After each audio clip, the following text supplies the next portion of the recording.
Yes. So here's the thing. I'm 53, and so racism is generational, meaning that racism has changed over the years from what it used to be in the 60s and the 70s, even in the 80s. Racism these days is more subtle. My concern, my fear, I have a 30-year-old son and a 24-year-old daughter. My concern for them is that this generation is angry, but this generation isn't getting together to collectively do something about the issue. So while my generation was about the awareness, you have to be aware, you have to go out there, you have to create the movement. We would sit in, sit out, stand up, stand out. This generation is like, well, I really don't need to do that because I can sit anywhere I want to. I can live anywhere I want to. I can go anywhere that I want to. This is the thing. The mentality of the individuals who practice racism has not changed. The only thing that's changed is the way in which they express it. Racism is something that is taught.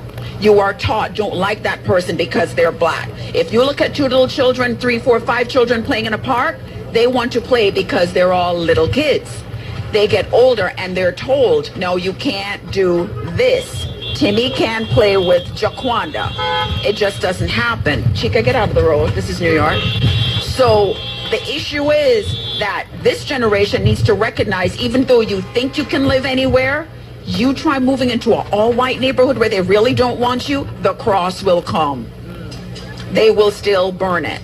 So it's not that we can truly live anywhere we want to. It's just that we have more areas that we can live. The reason that we're not as dedicated as a group to fighting the issue of racism is because before we were all subjected to live in one location, in one area. We supported each other in our black businesses. That's why you had black millionaires. What do we do now? We give other people our money. If all black people stop going to the movie theater, guess what? None of those movies that are hits would be hits. Why? Because ain't nobody go to the movies like black folks. We spend our money, but we don't go to see our movies. We go to see other people's movies. And so they say, since nobody goes to see black movies, then they go, we're not going to make any black movies.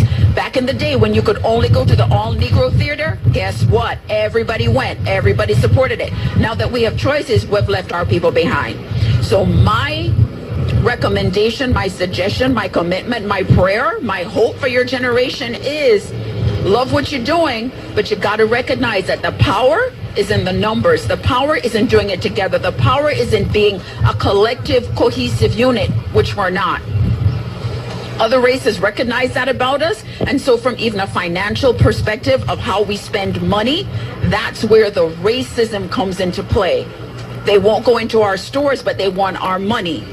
They won't come into our neighborhoods, but they want us to spend money in their neighborhoods. They won't come into a black car dealership, but we're the ones who drive some of the very, very expensive cars. So it's not that we don't have the money. We just need to be educated about how we spend it, because we have more power than we realize. We just don't know how to utilize and wield that power. If black people, nobody else but black people, decided that they were going to stop for one day, a 24-hour period, to stop spending, they would be amazed at the impact they would have. But no matter how much black people get together and say they're going to do that, there's always somebody somewhere who is like, I'm going to go to that gas station anyway. I'm going to go to that place anyway. And that's why it doesn't change and it doesn't end. But make no mistake, racism in America is alive and well. It has not died. It has not changed.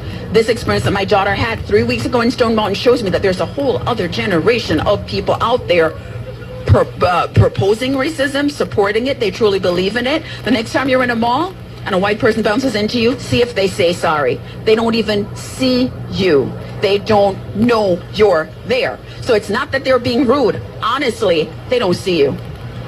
It's called being invisible. I'm not American. This has been an amazing experience for me, coming to this country as an adult, having children in a society that I don't know anything about, coming from a country where everybody is black and we don't refer to people by color. You have to learn how to adapt to this environment. My request of your generation is explore outside the boundaries of America, because what it is that you're trying to do, it may not necessarily survive here, but there are other places where you can truly live, be powerful, be wonderful, be free. But having to do that in America is going to take far, far more time, far more commitment, far more collective, cohesive movement than this place has ever seen. And there aren't enough people who are aware of that to be able to do it together. But understand this, racism has not died and will never die. if you know the history of America. Yes. Listen carefully.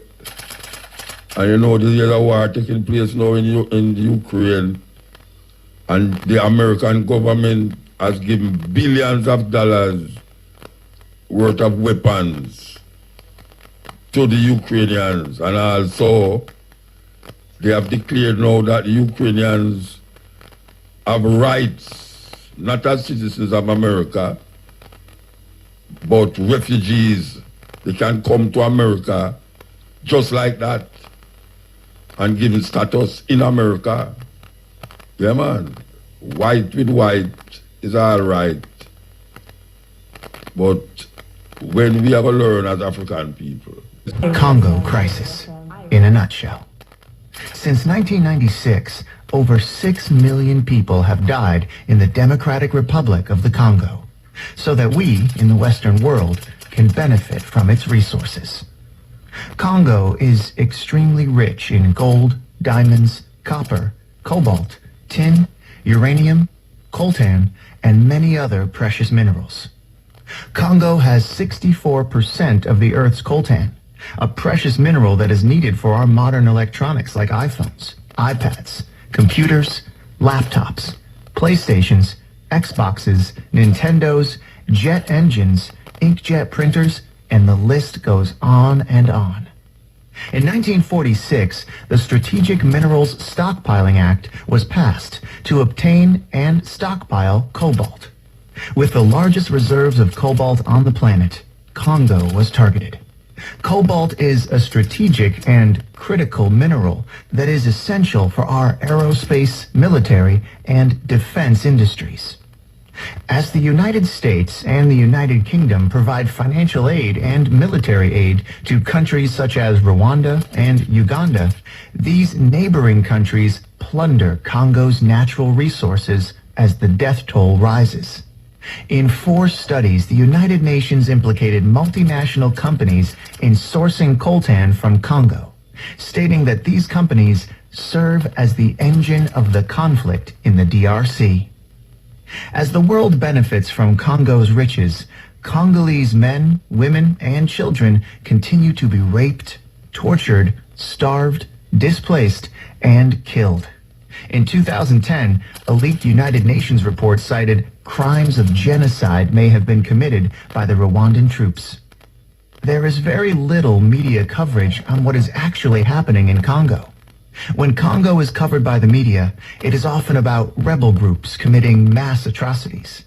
What these reports do not cover are the funding, training, and the arming of these rebel groups by foreign governments. Nothing is ever mentioned about the Western-backed coups, wars, assassinations, or the involvement of foreign corporations in the looting of Congo. 48 women are raped every hour. Millions are displaced. Over 6 million dead. Half are children under the age of 5. What is happening in Congo is a silent Holocaust.